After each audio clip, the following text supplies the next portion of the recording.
पिछले क्लास में हमने आपको ये बताया था कि जो मिरर है उससे इमेज बनाने की ज़िम्मेदार 3 लाइनें होती हैं। एक वो लाइन जो प्रिंसिपल एक्सिस के पैरेलल चलती है, एक वो लाइन जो फोकस से गुजरती है और टकरा के पैरेलल हो जाती है, और एक वो लाइन जो पोल से टकराती है और जिस एंगल से टकराती है उसी एंगल से। और जब ये तीनों लाइनें वापस आकर जिस पॉइंट पर मिलती हैं उसी पॉइंट पर क्या बनता है, इमेज बनता है। ये बात हम लास्ट टाइम आपको बता दिया था। आज हम इसी को आगे बढ़ाएंगे और बात करेंगे image formation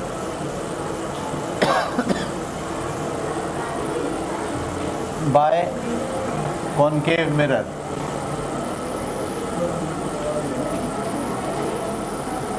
image formation by concave mirror, ठीक है। तो ये मैं आपके सामने मिरर बना रहा हूँ। अब आपको पता चल गया होगा मिरर देखने के बाद कि ये क्या बनाया है। ये ऐसे बनाया है मैंने, सही है। और ये इसकी डेप्थ नज़र आ रही है आपको। ये इसका पोल है, ठीक है। और ये इसका क्या है, सेंटर ऑफ कर्वेचर है। और ये क्या है, फोकस है। अगर इमेज ये सेंटर ऑफ कर्वेचर को सी से ज़ाहिर करता है और फोकस को एफ से ज़ाहिर करता है। अगर यहाँ पर एक ऑब्जेक्ट रखा हुआ है, कहाँ रखा हुआ है, सेंटर ऑफ कर्वेचर के पीछे रखा हुआ है, तो इस ऑब्जेक्ट का इमेज कहाँ बनेगा। जब मैं ये कह रहा हूँ ऑब्जेक्ट, तो ये जैसे हम हैं, ये जब हम आईना देख रहे थे अभी, तो ये ऑब्जेक्ट दरअसल हम हैं, और जो चीज़ दिख रही है हमें अंदर वो क्या है, इमेज है। तो एक चीज़ ऑब्जेक्ट है और एक चीज़ क्या है, इमेज है, ठीक है।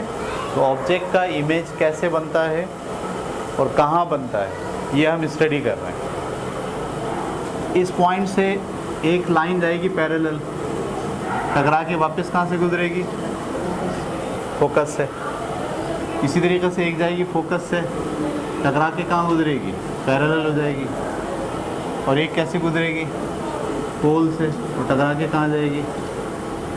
तो इसका जो इमेज बन रहा है वो कहाँ बन रहा है, सेंटर ऑफ कर्वेचर और फोकस के दरमियान में बनता है, सही है। ये बात क्या समझ में आई आपको। अगर अब जैसे ये मैं आपके पास, ये आपके पास मिरर है, ठीक है ना। तो अब इसके ये जो कर्व देख रहे हैं आप, ये जो कर्व होगा ये किसी दायरे का बड़ा सा हिस्सा है, ये एक, ठीक है। तो इसके कहीं दूर पे वो सेंटर है उस दायरे का। उस सेंटर को आप क्या कह रहे हैं, सेंटर ऑफ कर्वेचर। अगर इस सेंटर ऑफ कर्वेचर से पीछे ऑब्जेक्ट रखा हुआ है, तो जो इसका इमेज बनेगा वो कहाँ बनेगा, सेंटर ऑफ कर्वेचर और फोकस के बीच में बनेगा, उल्टा बनेगा, छोटा होगा, साइज में उससे क्या है, उल्टा है। समझ में आ गई बात आपको। और ये वाला इमेज स्क्रीन पर लिया नहीं जा सकता। यानी जब मैं यहाँ रखा है मैंने कोई ऑब्जेक्ट ऐसे करके, तो इसका इमेज यहाँ कहीं बन रहा होगा। मैं यहाँ अगर कोई पेपर लगा दूँ और बोलूँ वो इमेज पेपर पे आ जाए, तो ये वाला इमेज पेपर पर नहीं आता, बन यहाँ रहा है कहीं, लेकिन उस इमेज को स्क्रीन पर हासिल नहीं किया जा सकता। इसीलिए इस इमेज को आप कहते हैं वर्चुअल इमेज।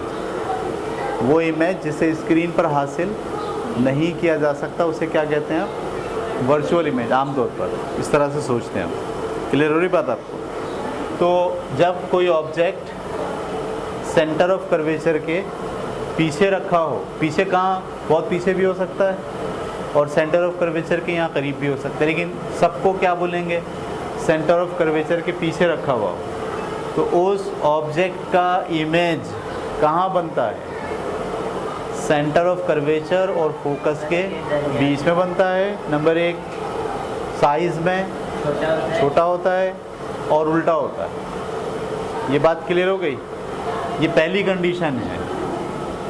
इस पहली कंडीशन में हम क्या बोलेंगे, जब ऑब्जेक्ट सेंटर ऑफ कर्वेचर के पीछे हो, इसके लिहाज से सोचना है। तो जब ऑब्जेक्ट सेंटर ऑफ कर्वेचर के पीछे होता है तो उसका इमेज सेंटर ऑफ कर्वेचर और फोकल लेंथ के बीच में बनता है, साइज़ में छोटा होता है, उल्टा होता है, और उसे आप स्क्रीन पर हासिल नहीं कर सकते, इसलिए उसको बोलते हैं कि वो वर्चुअल होता है। ठीक है, ये बात क्लियर हो गई आपको? एक केस हमने स्टडी किया। दूसरा केस,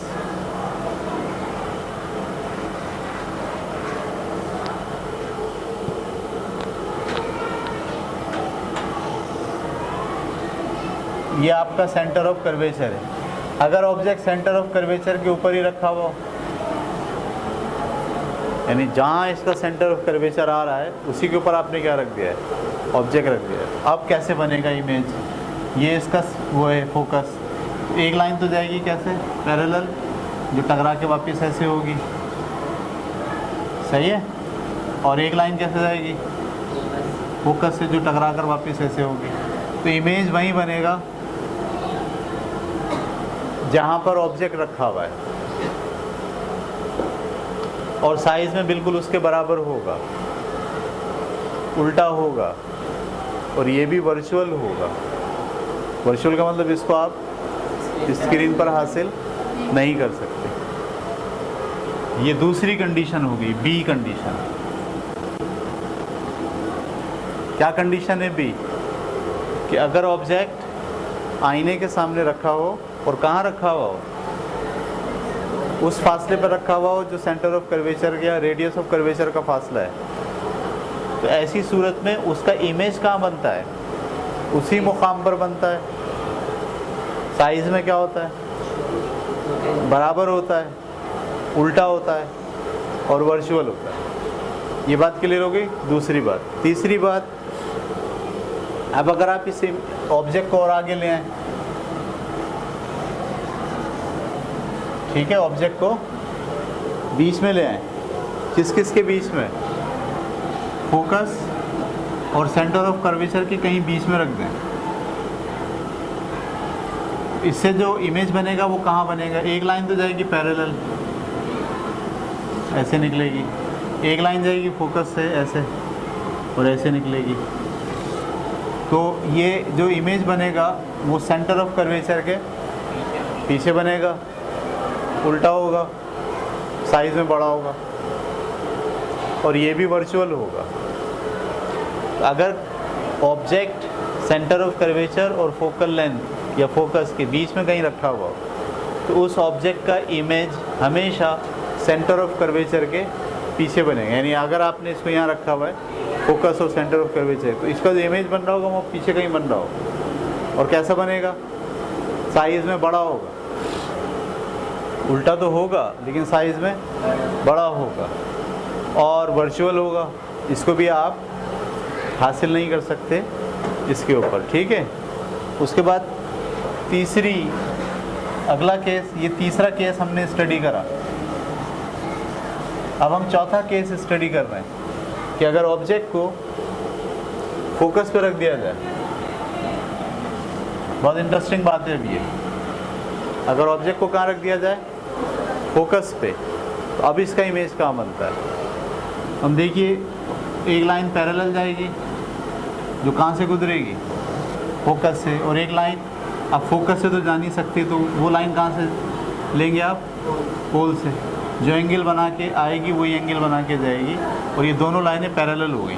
क्या हो गई, ये आगे जाके कहीं पर नहीं मिलेंगी, इसलिए हम बोलेंगे कि इसका इमेज नहीं बनेगा। समझ में आई, क्यों नहीं बनेगा इमेज? क्योंकि ये दोनों लाइनें आगे जाकर किसी जगह पर मिल नहीं रही हैं, ना इधर मिल रही हैं ना उधर मिल रही हैं, इसलिए इसका इमेज नहीं बनेगा। इसको मैथ में कहते हैं इसका इमेज इनफाइनाइट पर बनेगा। इनफाइनाइट का मतलब लामहदूद फासले पे बनेगा, सही है। क्योंकि असल में इमेज आगे जा रहा था ना, इमेज कहाँ जा रहा है, आगे जा रहा है। पहले इमेज यहाँ बन रहा था, फिर यहाँ बना है, फिर यहाँ बना है, अब कहाँ बनेगा, अब वो कह रहे हैं लामहदूद फासले पे बनेगा। तो इसको इस तरह से कहा जाता है कि अब इमेज इनफाइनाइट फासले पर डेवलप होगा। लेकिन आसान अल्फाज में भी कह सकते हैं इमेज नहीं बनेगा। अभी आप यूँ गौर से करें, जैसे जैसे आप इसको पीछे लेके जाएंगे आप देखेंगे एक वक्त ऐसा आएगा इमेज गायब हो जाएगा। पर जिस वक्त इमेज गायब हो जाए आप समझ जाइए आप इसके फोकस पे मौजूद हैं, और उससे पीछे लेके जाएंगे तो इमेज क्या हो जाएगा, उल्टा हो जाएगा।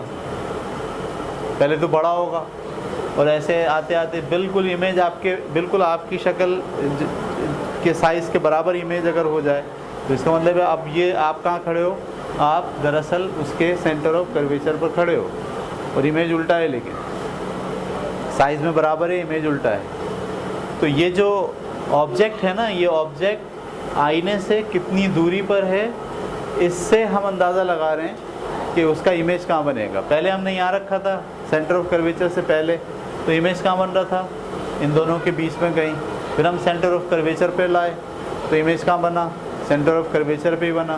फिर हम इन दोनों के बीच में ले आए तो इमेज कहाँ बना, सेंटर ऑफ कर्वेचर के पीछे बना। अब हम इमेज ऑब्जेक्ट को कहाँ ले आए, फोकस पे। फोकस पे लाने से क्या हुआ, इमेज बनना बंद हो गया। अब हम इसको और आगे लेके जा रहे हैं, कहाँ लेके जा रहे हैं, पोल और फोकस के बीच में रख रहे हैं ऑब्जेक्ट को। ठीक है, ऑब्जेक्ट कहाँ रखा जा रहा है, ये पोल है और ये फोकस है, इसके बीच में आपने ऑब्जेक्ट को रख दिया। अब इसका सबसे पहले तो पैरेलल लाइन जाती है, आपको पता है, वो गुजरती कहाँ से, फोकस से। फिर क्या होगा, पोल से उसने एक एंगल बनाते हुए ये तो खुल रही है लाइन, इसका मतलब ये आगे जाके कहीं मिलेगी। फिर कहाँ मिल रही है ये, इसको अगर आप थोड़ा पीछे लेके जाओ तो ये पीछे जाके कहीं मिल रही है, यहाँ मिल रही है। इसका मतलब इमेज कहाँ बनेगा, आईने के पीछे बनेगा। ये जो हमारा इमेज बन रहा है ये आईने के पीछे बन रहा है, जो हमें नज़र आ रहा है, और बड़ा है और सीधा है। अभी समझ में आया, ये जो इमेज हम देख रहे हैं, ये कौन सा इमेज देख रहे हैं हम दरअसल कहाँ बैठे हैं, हम पोल और फोकस के बीच में है कहीं। इसका पोल और इसका जो फोकस है उसके हम बीच में है। बीच में आने की वजह से हमारा इमेज कहाँ बन रहा है, आईने के पीछे बन रहा है। और कैसा बन रहा है, सीधा बन रहा है और बड़ा बन रहा है। सही है, इस इमेज को आप कहते हैं रियल इमेज। लेकिन ये भी स्क्रीन पर हासिल नहीं किया जा सकता, इसको भी स्क्रीन पर हासिल नहीं कर सकते। तो अगर ऑब्जेक्ट को फोकस और पोल के बीच में रखा जाए तो उसका इमेज आईने के पीछे बनता है, साइज में बड़ा होता है, सीधा होता है, और उसको कहा क्या जाता है, रियल। लेकिन ये वाला इमेज भी स्क्रीन पर हासिल नहीं किया जा सकता। ये बात क्लियर हो गई आपको। तो ये 5 जो है वो मुख्तलिफ़ जगहों पर रख कर हमने कॉनकेव मिरर से बनने वाले इमेज को स्टडी किया। पहली जगह कहाँ रखा था हमने, सेंटर ऑफ कर्वेचर के पीछे। तो इमेज कहाँ बना था, इन दोनों के बीच में कहीं। फिर हमने कहाँ रखा ऑब्जेक्ट, सेंटर ऑफ कर्वेचर पे, उससे इमेज कहाँ बना, वहीं बना। साइज़ में भी बराबर था लेकिन उल्टा था और वर्चुअल था। फिर हमने इन दोनों के बीच में रखा तो इमेज कहाँ बना, सेंटर ऑफ कर्वेचर के पीछे, उल्टा बना, बड़ा बना। फिर हमने इमेज कहाँ रखा, ऑब्जेक्ट रखा फोकस पे। फोकस पे रखा तो इमेज कहाँ बना, बना ही नहीं। फिर हमने ऑब्जेक्ट कहाँ रखा, पोल और फोकस के बीच में। जब पोल और फोकस के बीच में रखा तो इमेज कहाँ बना, मिरर के पीछे बना, सीधा बना, बड़ा बना, और उसको कहा जाता है रियल इमेज। लेकिन इसको भी आप स्क्रीन पर हासिल नहीं कर सकते। ये बात आपको समझ में आ गई। इमेज बनाने के ज़िम्मेदार वो तीन लाइनें हैं। पहली लाइन जो पैरेलल जाती है प्रिंसिपल एक्सिस के, दूसरी लाइन जो फोकस से गुजरती है, और तीसरी लाइन जो पोल से गुजरती है। जब ये टकरा कर वापस आती हैं, ये तीनों शुआएँ जहाँ मिलती हैं वहाँ पर क्या बनता है, इमेज बनता है। तो ये तीनों शुआएँ 2 केस में तो मिली नहीं, एक केस में तो मिली नहीं, लेकिन एक केस में वो कहाँ मिली, जाके आईने के पीछे मिली। इसीलिए हम कह रहे हैं कि उसका इमेज का बनता है, आईने के पीछे बनता है। ये बात क्लियर हो गई। इस बात को आपकी किताब में इस तरह से नहीं लिखा हुआ कि पहला केस, दूसरा केस, तीसरा केस। आपको अपने पास इसको इसी लिहाज से तस्वीरें बना बना के अलग लिखना है। पहले केस की तस्वीर अलग बनाएंगे, दूसरे केस की तस्वीर अलग बनाएंगे। सही है। ये जो आपके पास कापी में लाइनें हैं ना, ये ऐसे लाइनें हैं, इसमें से आप ऐसे 5 लाइनों का इंतखाब कर लें। ये वाली जो लाइन है ये आप वो मान लें अपनी प्रिंसिपल एक्सिस, और यहाँ वो बना दें। फिर यहाँ पे इसी दायरे के लिहाज से कोई आप सेंटर ऑफ कर्वेचर मान लें, और फिर कभी इसके पीछे रखें, फिर एक दफ़ा इसके यहाँ रखें, फिर एक दफ़ा इस दोनों के बीच में रखें, फिर एक दफ़ा यहाँ रखें, फिर एक दफ़ा इनके यहाँ रखें। और ये तस्वीरें सब अलग अलग बनेंगी, और हर तस्वीर का रिज़ल्ट फिर लिखना पड़ेगा कि अगर ऑब्जेक्ट को सेंटर ऑफ कर्वेचर के पीछे रखा जाए तो इसका इमेज कहाँ बनता है, कैसा बनता है, साइज़ में कैसा होता है। अगर ऑब्जेक्ट को सेंटर ऑफ कर्वेचर पर रखा जाए तो फिर क्या होता है। ये 5 बातें आपको अलग अलग तस्वीर बना के अपनी कॉपी में लिखनी है बस।